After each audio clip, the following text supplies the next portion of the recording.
Now, cold case. A young North Kingstown man vanished. His car found deep in the woods with few clues as to what happened. For 5 years, his family has relentlessly pursued answers to painful questions. Where did their beloved son and brother go, and will he ever return? Kim Kalunian joins us now with the disappearance of Michael SINOTTE Jr. Kim? Well, Mike and Shannon, a 2000 black Honda Civic provided investigators with the biggest clue so far about where Michael went. Inside that car, they found fast food receipts, an uneaten hamburger, but no keys, no cell phone, and to this day, no signs of the man known as Mikey. South Kingstown's Great Swamp Management Area. In the winter, a desolate landscape of mud and spindly trees. Quiet. The swamp transforms in the summer heat. It was a spot Michael SINOTTE Jr. was no stranger to.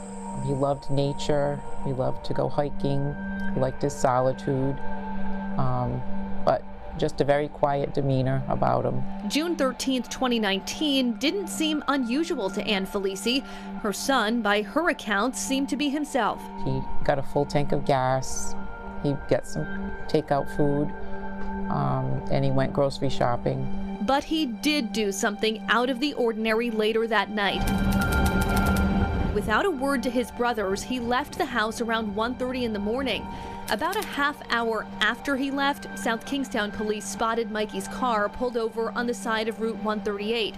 He told police he was a Grubhub driver looking for directions, but a later check of receipts showed Mikey did not take any orders that night. Police in their report said he didn't display any obvious signs of distress, and about 16 minutes later, they watched him drive off into the night. 2:20 a.m. It's the last recorded sighting of Mikey. Ann didn't even know her son had gone out until the following morning, and when texts and calls to Mikey went unanswered, she reported him missing that afternoon. Terrible.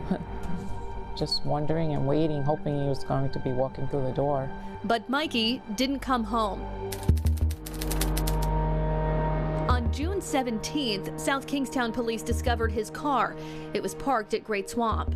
It's very, very dense, thick vegetation that it's almost impossible to walk through very thick parts of it. North Kingstown Police Detective Greg Miga has been working Mikey's disappearance for nearly 5 years, hopeful that one of the dozens of searches of the area would turn up a meaningful clue.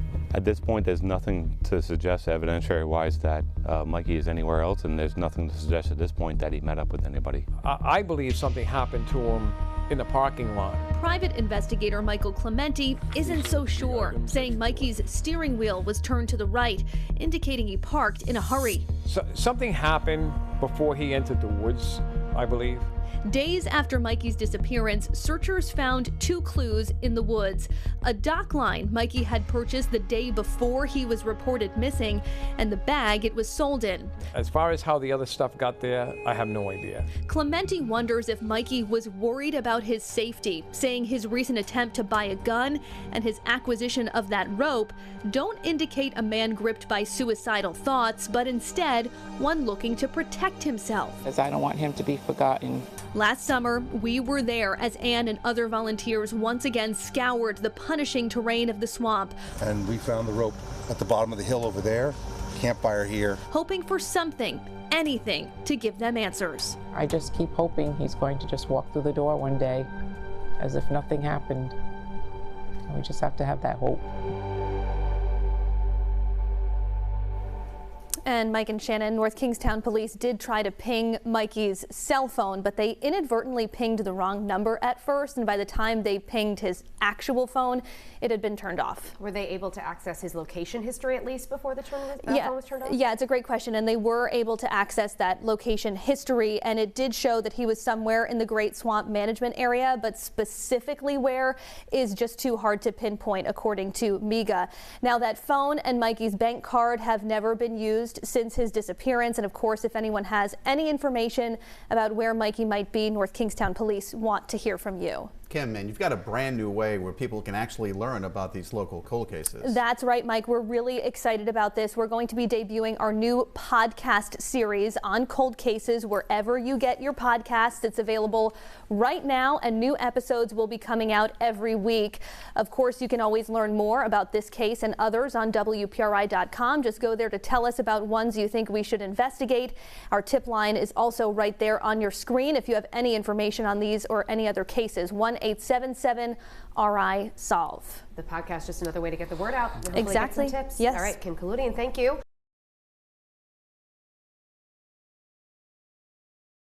Horrific crime splashed across the front pages of the local papers. Teen beauty found slain. She was Lynn Robin, and nearly 60 years after her death, her friends and family still think about this case every day. It was a roller coaster, the murder, a confession, and then an acquittal, leaving unanswered the question, who killed Lynn Robin? In the spring of 1966, Lynn Robin was a typical high school senior. That's Lynn. She loved going to Bobby's roll-away with her friends and was getting ready to go to her senior prom and graduate from West High. Her friends, Cheryl Amaral and Mary Parker, said everyone liked her. Probably the sweetest girl you could meet. Lynn was one of four, the second oldest and only girl in the Robin family. Her brother Michael says they bonded over music. It was a simple childhood in Pawtucket. You know, hanging out with friends and sandlot baseball, things like that.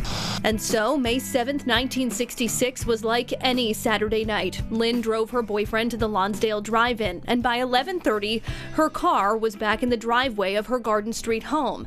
Mary's now husband remembers seeing her pull in. He saw her pulling in the yard. He was actually going to go over there, and he goes, oh, it's too late. So we turned and went home. But Lynn never made it inside. The following day, when her parents noticed her car in the driveway but no signs of their daughter, they reported Lynn missing. It would only be a few hours before they got the devastating news. The police came to my home and informed my parents. And I think my father had to go identify, and that was just, I just can't imagine. I don't even know how you did. I can't even imagine. Just thinking about it just bothers me so much. The shock of Lynn's sudden death stunned the Robin family. Michael says it was like a light went out inside his mother. Through the rest of her life, it was just something she carried, and just, we all carried, you know. News of Lynn's death quickly began to spread. Mary remembers hearing it first on the radio. And I was driving home through the city. I couldn't have heard it right. I just stopped, and I'm parked on the sidewalk waiting for them to repeat it, and they did. And that's it. I had to stay there for a while. I couldn't even drive. Police say the teen's body was found near the Brown Boathouse on River Drive, a known lover's lane at the time. Investigators say she had been stabbed roughly 40 times with a weapon that could have been a screwdriver. But police never found that weapon or Lynn's car keys or handbag.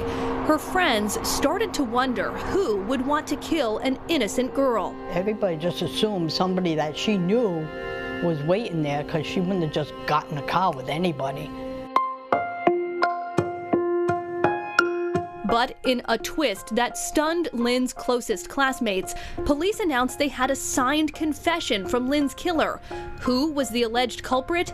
Lynn's boyfriend. Investigators say he admitted to stabbing Lynn with a knife during an argument over prom. The confession, as reported in the newspapers at the time, came on May 8th at 10 p.m., just 6.5 hours after Lynn's body was found. He didn't do it, period. Lynn's friends are adamant to this day that Lynn's boyfriend was not the man responsible. Shortly after the confession, the boyfriend said he had been coerced by investigators into signing it. It was something a jury would ultimately believe. With an alibi from his brothers, no murder weapon, and no witnesses, a jury of 7 women and 5 men took less than 9 hours to deliberate.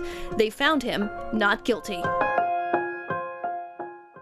It is a cold case because no one has been convicted. Providence Police Major David LePayton says when a jury acquits a suspect, investigators get right back to work. You know, they decided he was not guilty, the jury, so we have to abide by that.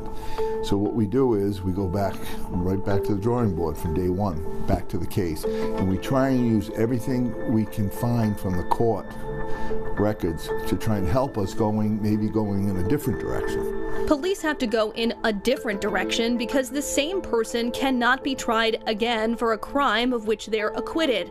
In the case of Lynn's boyfriend, he was released from prison after his acquittal and went on to live what was by all accounts a normal and quiet life. He died in 2011. His family declined our requests for an interview. I saved everything. Every article I could get my hands on, I saved. Lynn's friends are hopeful police will someday name a new suspect, but they know the passage of time could work against them. I've always said, you should try and find something out for Lynn, something, have something happen for her. And if it, nothing comes out of it, at least we've tried to do something for her, that she's not forgotten. That's why Michael says he wanted to speak out about his sister's case too. I think I kind of owe it to my sister too, because I don't want her memory. I know we buried so much about her over the years because of the hurt and the pain, and so I feel like there would be some kind of a closure to do this. There are so many families who are hoping for closure, and you may be able to help them. To see our coverage of dozens of other cold cases from both Rhode Island and southeastern Massachusetts, just go to WPRI.com. Thank you for watching. Good night.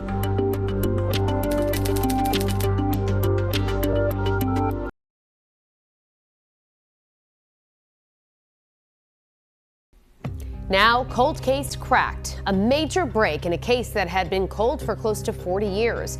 Detectives now know the identity of a skeleton found on the side of a Massachusetts highway in 1985.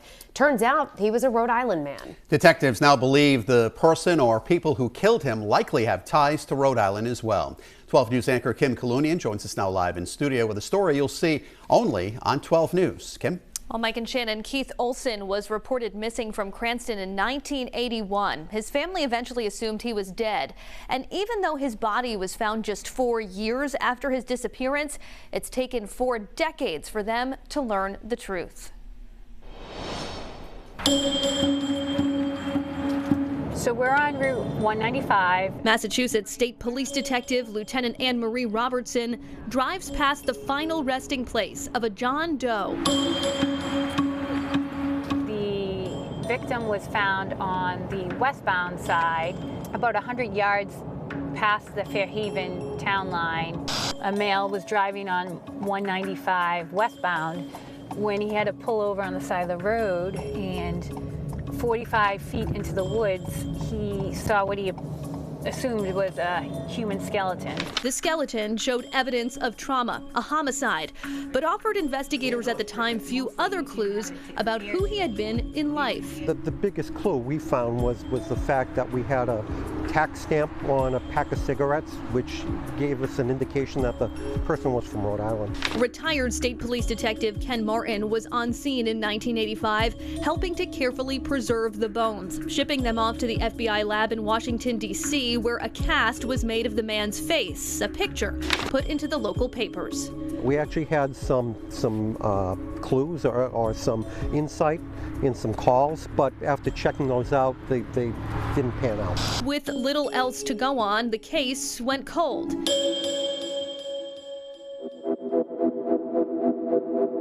Investigators didn't know that prior to the discovery off 195, 4 years almost to the day, a Rhode Island man had been reported missing. He was 27-year-old Keith Olson, and his family was concerned about where he was. And it's going back to 1981 that Keith Olson was involved in a relationship with a woman. Olson had reportedly been dating a woman whose prior relationship was with a man who had ties to the mafia. Olson's body was never found, or at least least, that's what his family and investigators thought. Well, it's over 40 years that he disappeared. As part of Bristol County DA Thomas Quinn's Unidentified Bodies Project, detectives sent those carefully preserved bones to a Texas company called Othram for forensic genetic genealogy. And those results led them to Keith Olsen's family. They told us that their brother had gone missing in 1981. A DNA reference sample confirmed that Keith Olsen was our victim. Now the DA's office and Massachusetts State Police are working to find out who killed Olsen and dumped his body in Fairhaven. Keith Olsen was seen leaving a house in Rhode Island with 2 men. Investigators say there is a person of interest, the former boyfriend of Olsen's girlfriend, a Rhode Island man who died back in 2019. We feel there's at least another person or persons involved in his murder. They're hoping with the public's help, they will finally be able to put all the puzzle pieces of this case together. We're not giving up on these cases, and we've made progress, but we need help to make additional progress. Now, Olsen's family said his disappearance has long been a source of devastation for them, saying in a statement in part, he has never been, not for a moment, out of our minds and hearts. If you have any information about Keith Olsen's disappearance, investigators want to hear from you. Just call 877-MA-SOLVE. For more information on this case or to tell us about one you think we should be covering, just head to WPRI.com. Live in studio, I'm Kim Kalunian, 12 News.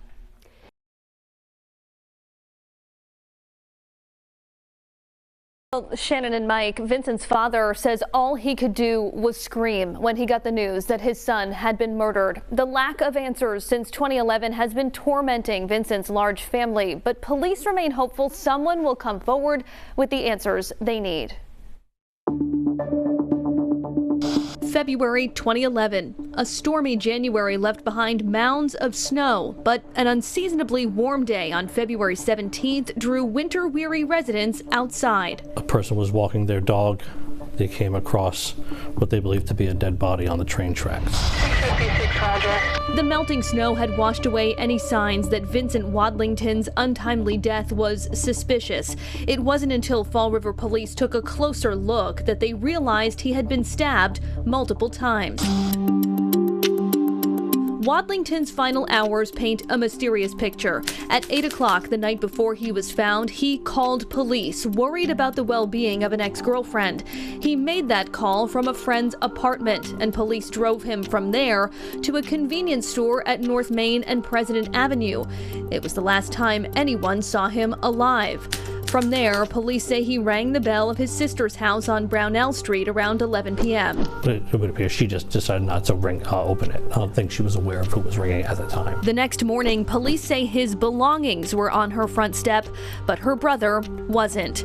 It wasn't until the following evening, around 5:45 p.m., that Vincent's body was discovered just feet from the train tracks. Investigators say there's no record the 25-year-old made any cell phone calls that night, and there were no confirmed sightings of him. Even surveillance video from the area doesn't definitively show Vincent, leaving detectives with few clues about what happened between the time he rang that bell and the time he was found dead.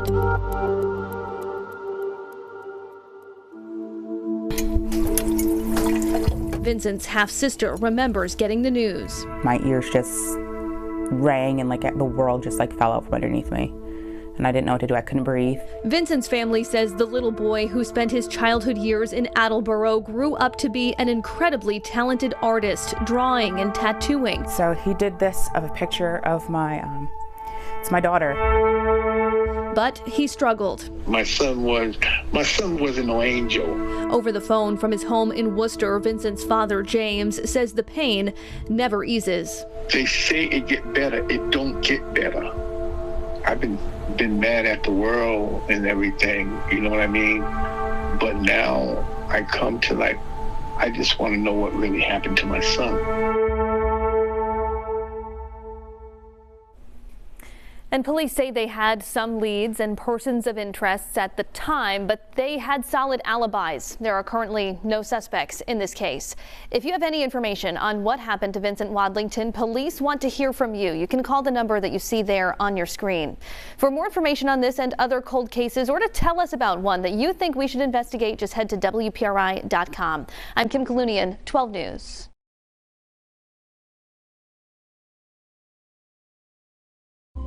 Now, the cold cases. A young father killed in cold blood.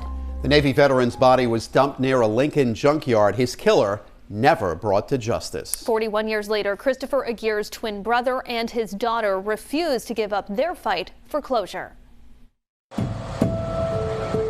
Armed with metal detectors, Lincoln police combed the brush near an old junkyard. It was a chilly night, October 10th, 1982, at the intersection of Cobble Hill and Hunters Roads. It was found around 4:45 by two gentlemen coming in to buy pots in the junkyard here. Any ID on the body? There was a wallet found, yes. The man found there, 33-year-old Christopher Aguiar, a Navy veteran and young father. He and his brothers, including his twin Joseph, grew up in North Smithfield. This is my brother Chris. We played together. We were in Little League together. We've done just about everything together.